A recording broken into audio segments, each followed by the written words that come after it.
Hey everyone, and welcome to episode 5 of Hey Sara Sara. My name is Sally Raja, and I'll be your host. Hey Sara Sara is a multidisciplinary podcast where I sit down with students, founders, creators, and changemakers to explore stories, passions, and ideas behind what they do.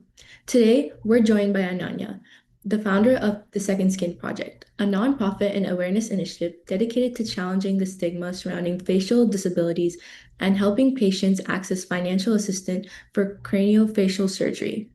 Through her work, she's reached more than 60,000 people, raised over $6,000 for patients in need, and is currently conducting research alongside social science professionals to better understand how facial differences are represented in society. Beyond advocacy, she's also a dancer, artist, builder, and creator who enjoys exploring new passions and ideas. We'll be talking about representation, confidence, advocacy, and how one unexpected experience inspired an entire movement. We're so excited to have you here. Welcome to the podcast, Ananya. Thank you so much for having me. Of course. Okay, so let's get into our first question. So before we dive into the Second Skin Project, can you introduce yourself and tell us a little bit about who you are? Of course. Hi, my name is Ananya Vinodkumar. I am a rising junior from Austin, Texas. I'm really passionate about researching, advocacy, engineering, and the arts to create a positive change in the world. I'm involved in Indian classical dance, Bharatanatyam, theater, robotics, and community service. And a lot of my work focuses on helping people feel seen and represented, which is what eventually led me to create the Second Skin Project, a nonprofit and community awareness initiative I began 2 years ago. I love that. Okay, so I heard that your interest in this topic started in a pretty unexpected way. So can you tell us how you first became interested in learning about facial disabilities? Yeah, so like a ton of people ask me what truly inspired me to start this topic, as it's not commonly talked about. And many people ask me, like, did you start the Second Skin Project for a relative with a facial disability or a friend with a facial disability? Truth is, I had no idea about the problems surrounding facial disabilities until I watched a movie called A Different Man, starring Adam Pearson. He is a Hollywood actor with the facial condition called neurofibromatosis 1, which leads to cancerous tumors growing on your face. And when I watched the movie, I honestly just fallen in love with the entire concept of it. In summary, it's about a man who goes through a experimental medical procedure, and it successfully cures his facial disfigurement. His name's Edward, by the way, and he becomes like conventionally attractive in human. And so his new turns into like a nightmare as he starts to obsess about reclaiming his past identity and a life that he left behind. And there's another man named Oswald, which is played by Adam Pearson, and he is a confident and he just effortlessly wins the affection of a girl that Edward loves and the rest of the crew. And so watching this dynamic, Edward kind of spirals into this intense jealousy, realizing that his physical transformation doesn't cure his deep-seated insecurities or bring him like genuine connections with people that he had expected. And I got really curious about this dynamic after I watched the movie. It led me to reach out to Adam Pearson himself for an interview. And our generation today focuses on protests, solutions, on matters like LGBTQ rights, racism, sexism, etc., which is amazing. That's what we need more in the world. But there's so many issues that are just not as commonly spoken about, such as the societal system that we've built about how one looks, that humans have just developed all throughout history. So as I began researching, I started discovering stories from people with craniofacial conditions and facial disabilities and learned about the challenges that they face, not just medically, but socially in our world.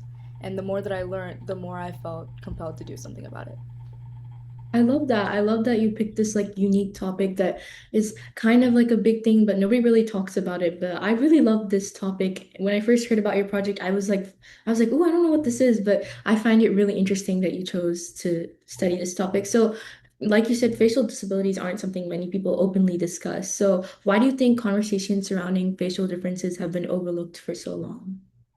I think the silence that we have is from a deep rooted psychological discomfort that we've built naturally, the lack of media exposure that we have, and a societal habit that we've developed of avoiding what we don't immediately understand. And there's three main points that I have from my research that I took out. There's there's the polite silence, and from a young age, I mean, our parents always tell us to not ask questions when we're in public that may reflect in a bad manner, and it's impolite to stare or point at someone who looks different than us. And so, while this is really well intentioned, this social conditioning often turns into a habit of just looking away from a problem entirely. So instead of teaching children how to engage with empathy and respect, society teaches them to avoid engagement completely, and this just creates an environment of isolation where people with facial disabilities are just rendered socially invisible. My second point is there's a specific stereotype that's used in the media. It's called the villain stereotype. And for decades, Hollywood and literature have used the facial differences as like a shorthand for moral corruption or evil. From Captain Hook and the Joker, which are my two examples as of now, to countless horror movie monsters, facial scarring and disfigurement have been weaponized to trigger fear. And when the only exposure that the public has to facial differences is through the lens of fear and this unwanted pity, it creates this subconscious barrier within ourselves from the normal everyday conversation we're supposed to be having with these individuals. And the final point that I have is the insecurity of the able gaze. And what that means is that conversations about lookism force people to confront their own shallow biases, which many people struggle with doing. And it's easy to protest against these abstract systemic issues, but it's so much harder to admit that we live in a world that just hands out pretty privileges. And it's much, much harder to admit that we penalize who don't fit a conventional mold.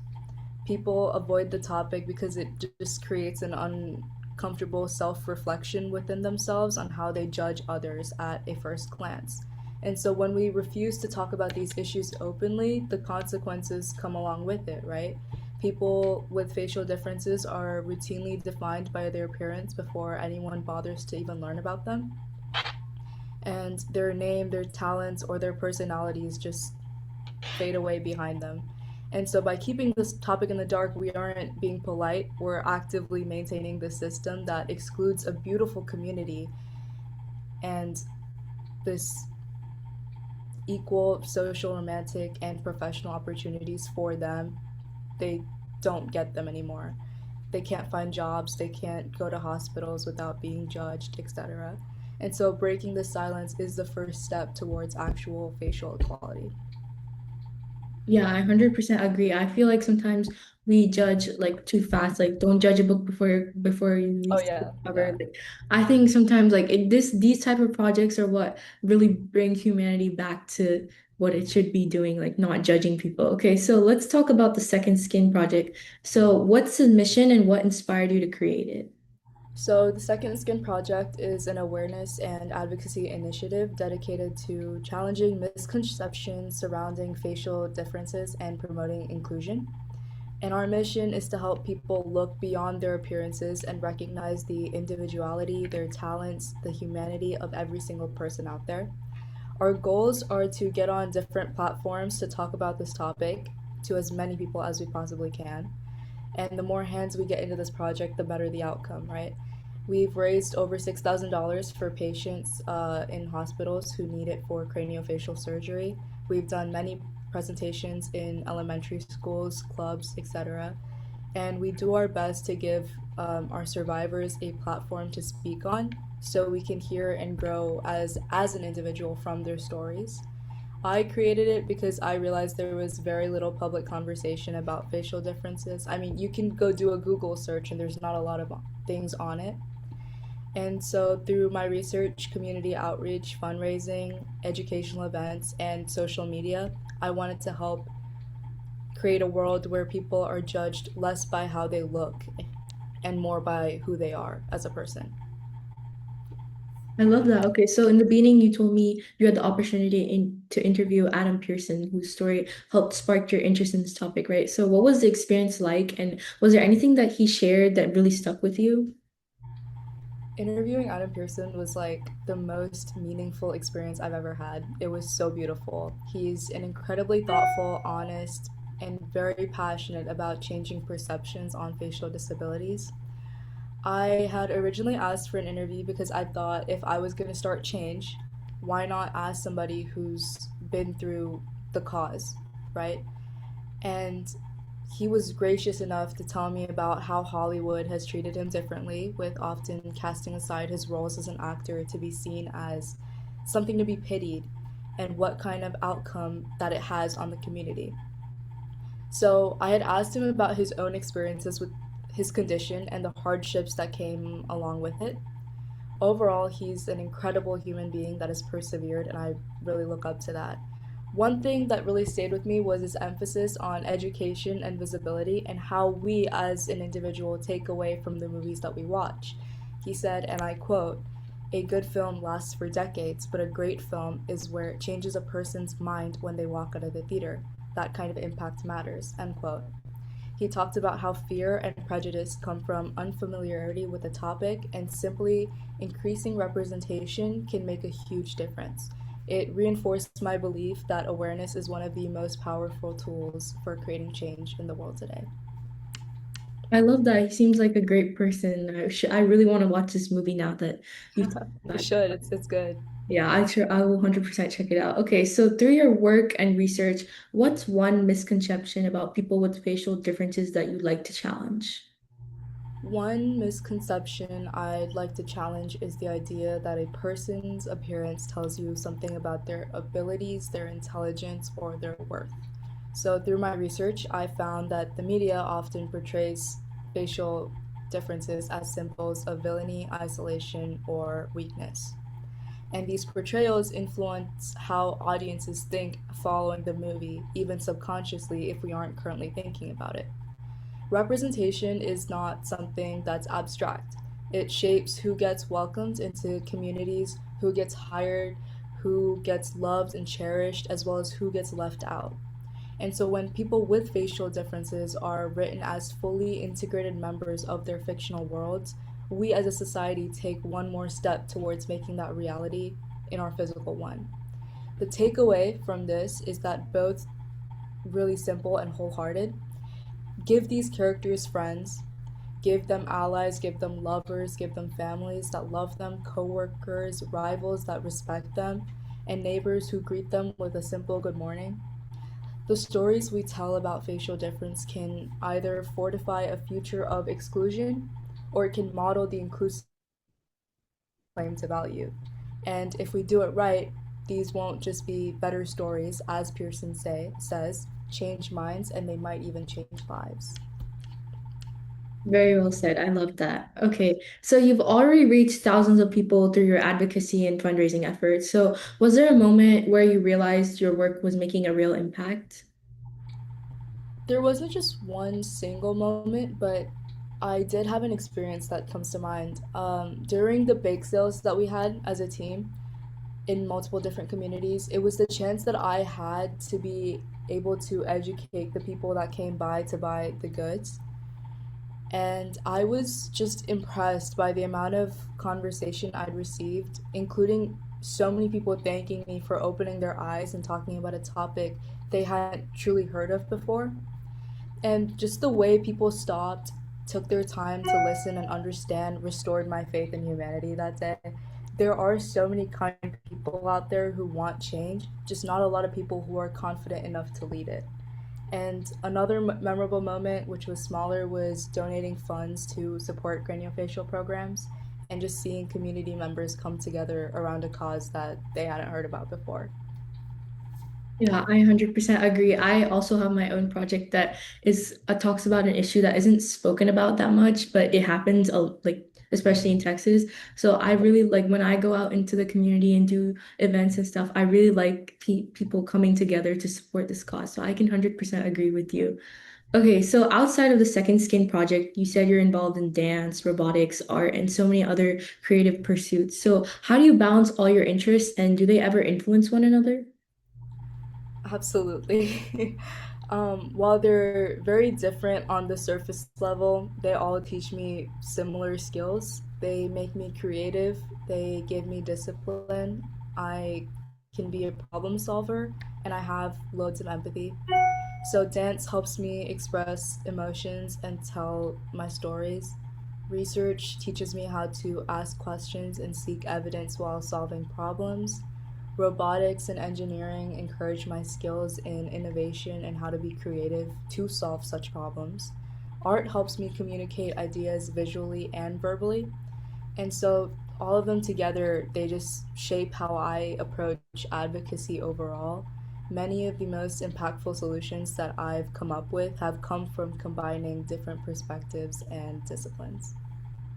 I love that. I love that. Okay, so now we're gonna go into our fun segment. So if you could sit down and have a conversation with anyone in the world, who would it be and why? He passed away, but I chose Freddie Mercury. Without a doubt, it fascinates me that Freddie isn't just an extraordinary performer, which he was. It's the way that he embraced being different as a person. He had this presence that was just impossible to ignore, and behind the confidence was someone who faced criticism and immense pressure throughout his life. And that is very inspiring to me. He never stopped expressing himself authentically. And as someone who's passionate about performing arts and advocacy, I just admire how Freddie used music to bring people together. He showed that individuality isn't something to hide, but it's something to celebrate as a person. And I think that message connects deeply with the work I do for the Second Skin Project, which encourages people to look beyond their appearances and value people for who they truly are. If I did have the chance to speak with him, I would ask how he found the courage to walk on a stage in front of thousands of people and just be unapologetically himself. I love that. I love that. Okay, so you seem like someone who loves trying new things. So what's one thing on your bucket list you haven't done yet? One thing on my bucket list is to give a TED talk about representation and disability awareness.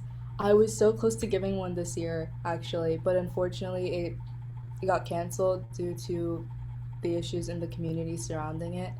But I love sharing ideas, and I would love the opportunity to reach a larger audience and encourage people to think differently about inclusion and empathy. And I've applied for a few now, so let's see if I get one in 2027. Okay, I hope you get one. If you do, you should let me know. I'd love to come out and hear it. Of course. Okay, so looking ahead, where do you hope the Second Skin project will be in the next few years? For a second skin, the goals that my team and I have created are really big. I'm gonna give a quick shout out to my team if that's okay with you. Natalie Panuelos, Viha Govardhanagiri, Ritvi Mokara, and Mahi Chauhan. They're amazing people, and without them, this project wouldn't have grown the way it has. This year, we've reached thousands of people in terms of awareness, which is beautiful, and we're hoping to push it to 1 million. We intend to raise another $6,000 this year for patients and hope it grows into a larger platform that combines research, education, and advocacy. I'd love to expand our outreach programs and organizations like getting signed under this big nonprofit for facial disabilities, specifically called Facial Equality International. We're slowly growing on our platform. We reached 1,000 followers right now, which is super special. And we're trying to invite as many survivors to share their stories with us for better understanding.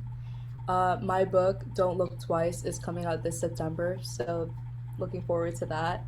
And most importantly, in years to come, I hope we build a future where people with facial differences can feel respected and valued as an individual.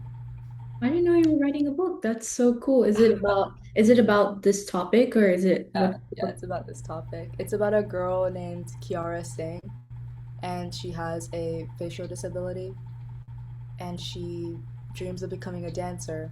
And through my research, a lot of patterns that I noticed were that people with facial differences were always held back. Like they wouldn't be given the chance to like reach for their dreams, or they would always fail last minute. And I wanted to write a story about what it feels like as an individual with facial differences. Not that I have one, but through my research that I conducted and giving Kiara that opportunity to become a dancer and reach that dream that she has for the future. So, I love that. I'll have to check that book out too. for sure, I'll send it to you. Okay, thank you. And if someone listening wants to advocate for an issue that isn't widely talked about but doesn't know where to begin, what advice would you give them? I would say start small and start with being curious. The beginning, in all honesty, is just so overwhelming. You won't see success immediately. We both know that, right? And that's perfectly okay.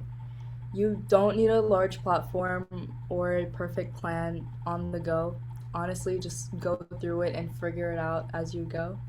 The entire point of starting in advocacy is the idea that you grow with the cause itself, whether it's you, the platform, etc.